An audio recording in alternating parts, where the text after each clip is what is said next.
আসসালামু আলাইকুম এভরিওয়ান। আজকে আপনাদের সাথে শেয়ার করব পাঙ্গাস মাছের কালিয়া রেসিপি।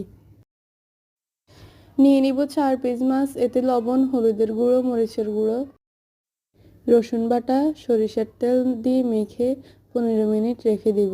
রান্না করার জন্য প্রথমে নিয়ে নিব জৈত্রিক, তেজপাতা, লং, এলাচ, দারচিনি, মরিচ ও পেঁয়াজ বাটা। একটা ফ্রাই প্যান বসিয়ে এতে সরিষার তেল দিয়ে দিব পরিমাণ মতো। মশলা দিয়ে মেখে রাখা মাছগুলো এখন তেলে ভেজে নেব।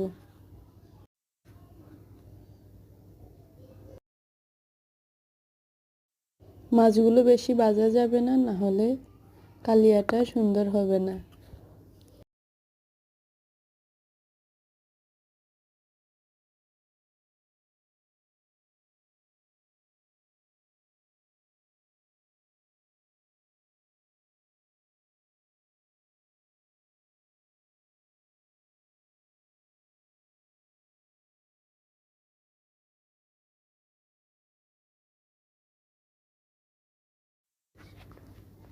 মাছগুলো ভাজা হয়ে গেলে একটা পাতিল বসিয়ে তাতে জৈত্রিক, তেজপাতা, লং, এলাচি, দারচিনি, পেঁয়াজ কুচি দিয়ে দেব।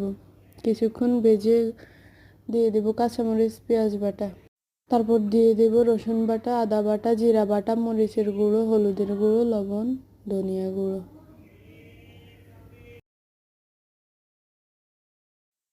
মশলাগুলো কিছুক্ষণ ভেজে দিয়ে দিব টমেটো বাটা।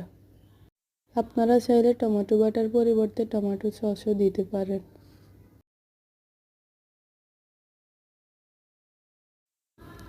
মশলাটা কিছুক্ষণ কষিয়ে তাতে দিয়ে দিব পরিমাণ মতো টক দই।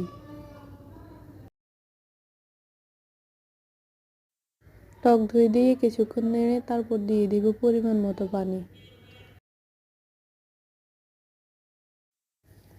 মশলাটাকে কিছুক্ষণ জাল করে দিয়ে দেব ভেজে রাখা মাছগুলো।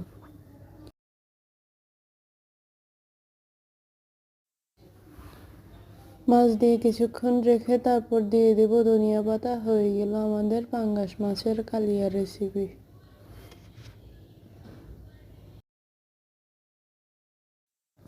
আমার ভিডিওটি যদি আপনাদের ভালো লেগে থাকে তাহলে একটা সাবস্ক্রাইব দিয়ে দিবেন।